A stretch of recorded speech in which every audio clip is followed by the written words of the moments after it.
Assalamualaikum warahmatullahi wabarakatuh. Sampai ketemu lagi anak-anak sekalian pada materi kita hari ini tentang kehidupan masyarakat pada masa Hindu dan Buddha.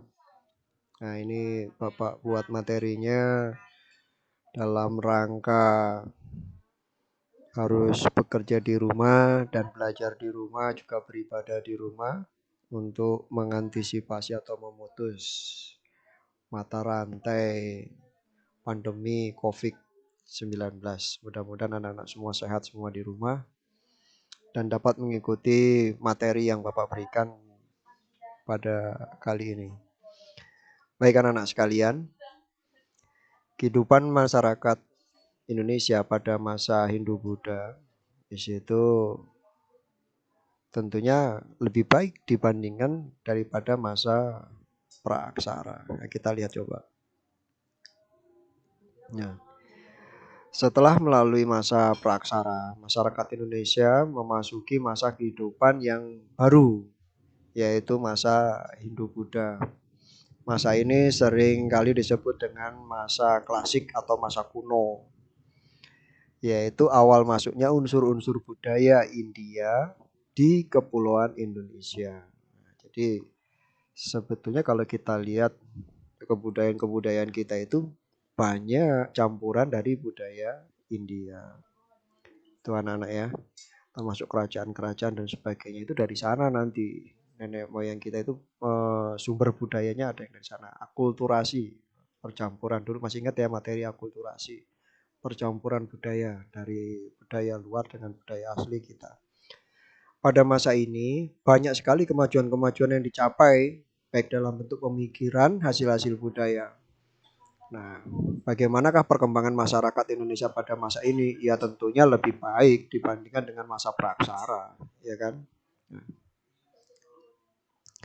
Nah, sekarang kita lihat bagaimana masuknya kebudayaan Hindu-Buddha ke Indonesia. Nah, masuknya budaya Hindu-Buddha ini melalui jalur perdagangan.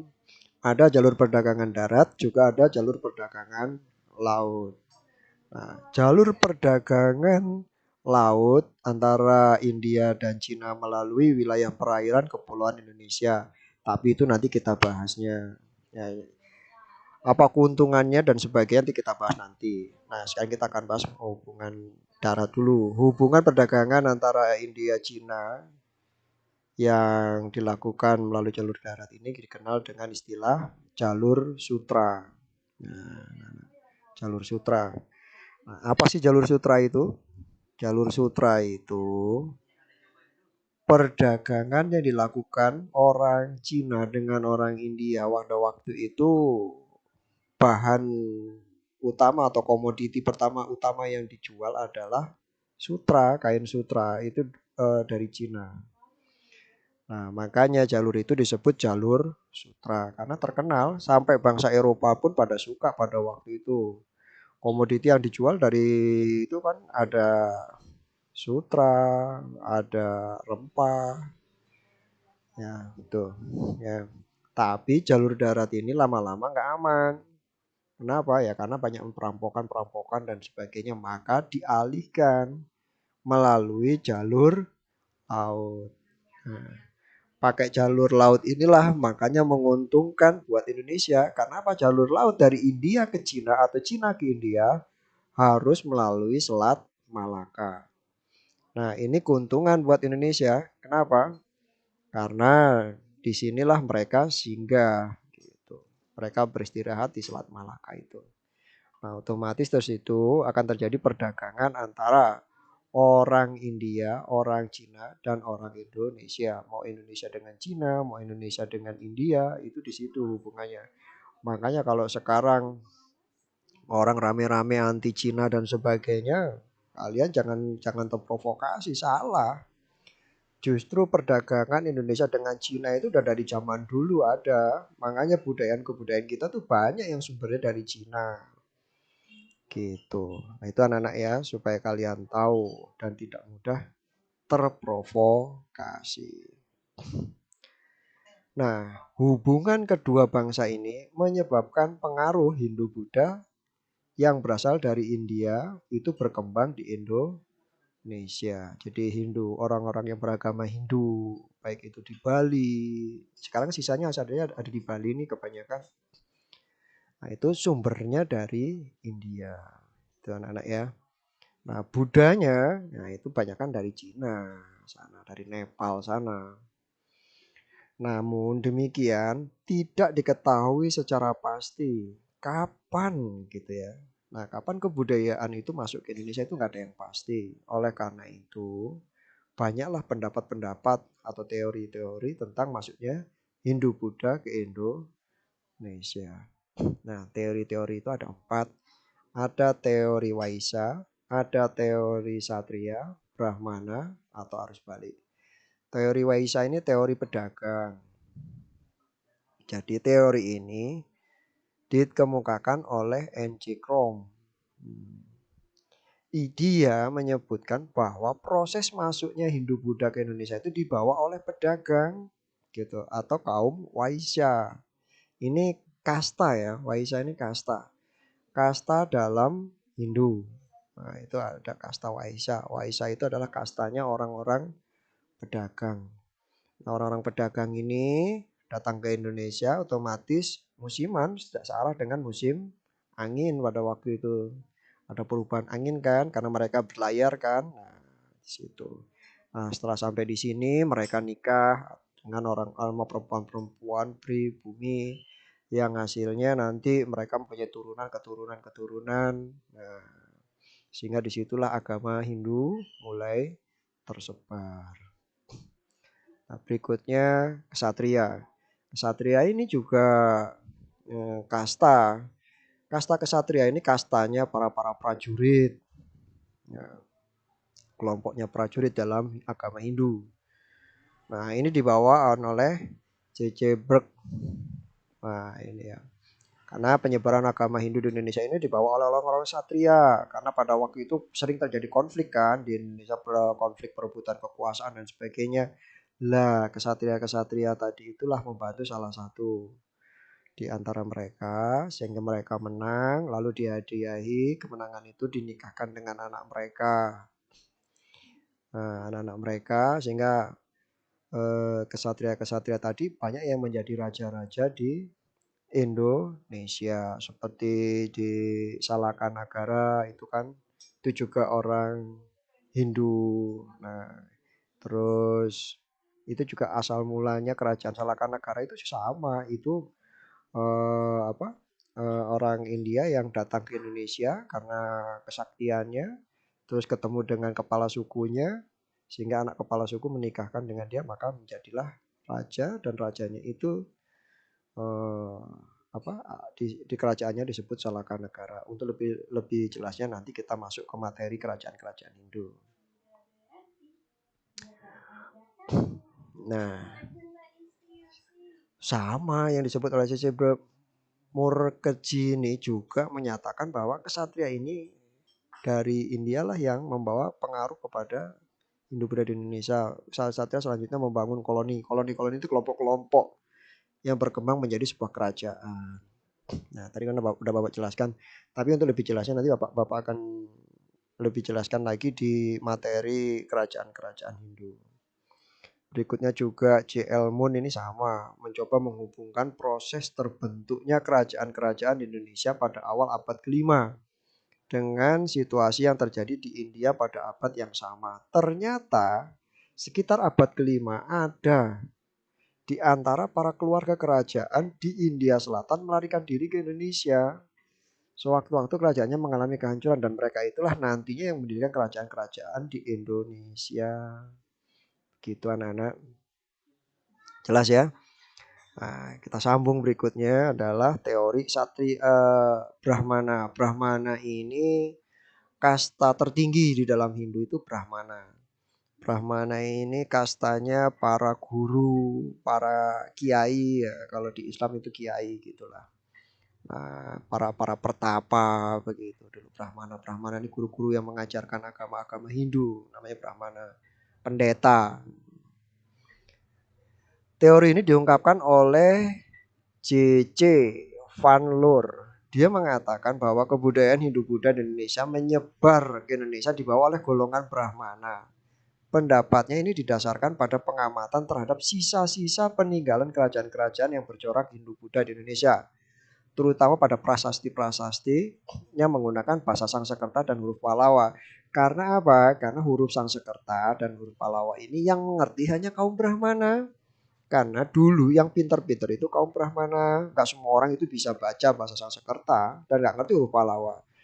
Kecuali golongan-golongan Brahmana. Nah itu. Ya itu kasta tertinggi karena dia memang orang-orang pinter itu. Karena hanya golongan Brahmana yang menguasai huruf-huruf itu. Nah jelas ya anak-anak ya. Ya karena memang orang-orang Brahmana lah yang pinter-pinter. Ya kalau di sini mah profesor-profesor, dosen-dosen, guru-guru. Nah itu termasuk golongan Brahmana di agama Hindu. Di agama Islam gak ada ini kelompok-kelompok begini. Nah ya anak-anak ya. Dan sekarang, tapi sekarang masih berlaku ini kasta-kasta ini di Bali kalau orang Hindu masih mengenal kasta. Itu anak-anak ya.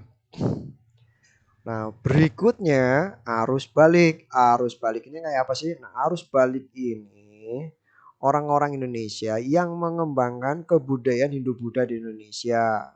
Pendapat mengenai keaktifan orang-orang Indonesia ini diungkapkan oleh FDK Bos, Van de Bos itu ya. Van Bos itu. Nah, yang dikenal dengan teori balik ini menyebutkan bahwa pemuda Indonesia itu banyak yang belajar agama Hindu-Buddha ke India. Setelah mereka itu belajar di India, mereka pinter, ilmunya dibawa ke Indonesia dan dikembangkan di Indonesia. Begitu anak-anak. Jelas semua ya? Oleh karena itu, untuk lebih jelas kalian pelajari lagi nanti di bukunya itu ya. Nah itu anak-anak. Itu masuknya seperti itu. Pengaruhnya kayak apa? Nah pengaruhnya ini kita lihat. Pengaruhnya pasti banyak gitu ya, dengan orang-orang tadi udah ada kerajaan-kerajaan tadi timbulnya. Nah dari sekitar dari pemerintahan.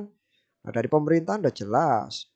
Dengan adanya Hindu-Buddha masuk, masyarakat dipimpin oleh seorang kepala suku yang awalnya itu kan ya. Yang dipilih oleh anggota masyarakat. Nah kepala suku merupakan orang pilihan yang mengatur tentang adat istiadat dan upacara pemujaan roh nenek moyang. Nah ini kan masih yang tadi itu ya, masih masa masa masa praksara tadi. Ia juga dianggap mewakili nenek moyang. Ia harus mendapat perlindungan, keselamatan dan sebagainya. Dulu kepala suku. Karena itu larangan dan perintahnya dipatuhi pada zaman itu. Gitulah. Setelah masuk ini maka terjadilah perubahan. Kedudukan kepala suku diganti oleh raja. Mulai masuk ini pemerintah diganti oleh raja. Nah, seperti halnya di India sama. Raja-raja ini memiliki kekuasaan sangat besar. Kekuasaan raja tidak lagi dipilih oleh rakyat, akan tetapi turun-temurun. Raja dianggap sebagai keturunan dewa dan dianggap sebagai puncak dari segala hal yang ada di dalam negara. Biasanya raja-raja ini ya sakti, ya pinter, ya segala macam. Makanya dia dapat mengalahkan kepala suku. Nah, itu anak-anak. Ini ya kerajaan-kerajaan ini pemerintahan diganti dari kepala suku menjadi raja. Itu singkatnya itu. Nah, terus bagaimana hubungan sosial? Nah, hubungan sosial jelas bidang ini ditandai dengan munculnya perbedaan tegas antar kelompok. Nah, di sini dibagi-bagi kelompok, tadinya nggak ada kelompok-kelompok. Nah, setelah Hindu masuk, nah di situ dibagi kelompok-kelompok. Nah, yang dimaksud dengan sistem kasta dari tadi kan Bapak udah sampaikan di kasta tadi ada Sudra, ada Waisya, ya Satria, Brahmana. Nah, yang paling rendah itu nanti ada Sudra. Gitu. Nah, sekarang yang tertinggi itu Brahmana. Tadi Bapak udah sampaikan Brahmana, ini pendeta. Pendeta, makanya orang-orang pendeta inilah yang mengerti tentang huruf-huruf Pallawa, bahasa Sanskerta, itu kitab-kitab ini dipegang oleh pendeta. Nah, orang-orang sudra boleh nggak? Nggak boleh. Itu orang-orang bawah itu petani dan sebagainya nggak boleh. Maka disebut golongan pertama. Golongan kedua yaitu bangsawan dan prajurit. Nah, ini golongan kedua. Itu kesatria. Waisa ini pedagang dan petani. Nah, itu. Sedangkan Sudra, nah ini untuk golongan rakyat biasa, seperti kalian nih. Ada yang Sudra enggak? Sekarang mah enggak ya, enggak ada. Golongan terendah atau golongan keempat. Adanya pembagian masyarakat berdasarkan kasta berdampak pada perbedaan hak-hak di antara golongan-golongan kasta yang berlainan, terutama dalam hal pewarisan harta dan sebagainya. Sanksi pun beda. Oh, pokoknya sangat gak enak lah pokoknya ini. Tapi ini masih ada di Bali dan ini masih dipakai di Bali orang-orang yang beragama Hindu. Itu ya dari sosial. Ekonominya kayak apa? Nah, sejak terbentuknya jalur perdagangan laut menghubungkan India Cina, kegiatan perdagangan di Kepulauan Indonesia berkembang pasti. Berkembang pesat karena apa? Hubungan luar negeri. Nah, perdagangannya pun gitu kan. Daerah pantai Sumatera, timur Sumatera menjadi jalur perdagangan ramai dikunjungi para pedagang. Kapal-kapal dagang dari India, Cina banyak yang datang singgah dan menambah persediaan makan dan minuman, menjual barang-barang dagangan. Atau nunggu waktu sambil berlayar, sambil istirahat di sana. Kemudian muncullah pusat-pusat perdagangan dan perkembangan jadi pusat-pusat kerajaan. Ekonomi sudah mulai bagus dibandingkan dengan praksara. Nah, agamanya bagaimana? Nah, agama yang tadinya kepercayaan sekarang sudah mulai agamanya masuk ke agama Hindu dan Buddha gitu. Jelas ya anak-anak ya cakupannya. Nah, ini Hindu Buddha di sana sudah mulai ini gitu kan. Nah, sistem kepercayaan terhadap roh halus itu yang berkembang sejak zaman praksara itu ya, itu sudah mulai punah sedikit-sedikit gitu. Ini sudah mulai punah, tapi nggak habis wong nyampe sekarang juga buktinya masih ada. Cuma sudah mulai berkurang lah. Nah, kebudayaan ini juga macam-macam. Nah, kebudayaannya kita lihat dari segi bangunan. Nah, bangunan ini juga merupakan akulturasi. Akulturasi di mana? Akulturasi budayaan India dengan kebudayaan asli Indonesia. Kebudayaan yang asli Indonesia yang mana? Ya yang ini punden berundak inilah kebudayaan asli Indonesia. Nah, hasil akulturasinya jadilah candi. Candi Borobudur. Nah, kalian tahu Candi Borobudur? Nah, Candi Borobudur itu juga bentuknya kan berundak begini. Nah, bangunan punden berundak ini sebenarnya sudah ada dari zaman masa praksara karena memang ini asli kepunyaan Indonesia sebagai gambaran alam semesta yang bertingkat-tingkat. Paling atas itu tempat persemayaman nenek moyang. Punden berundak menjadi sarana khusus untuk pemujaan roh nenek moyang. Ini yang paling atas gitu. Ini kan sama dengan Borobudur juga begini kan, berundak begini. Nah, jelas ya anak-anak ya. Itu dari segi bangunan.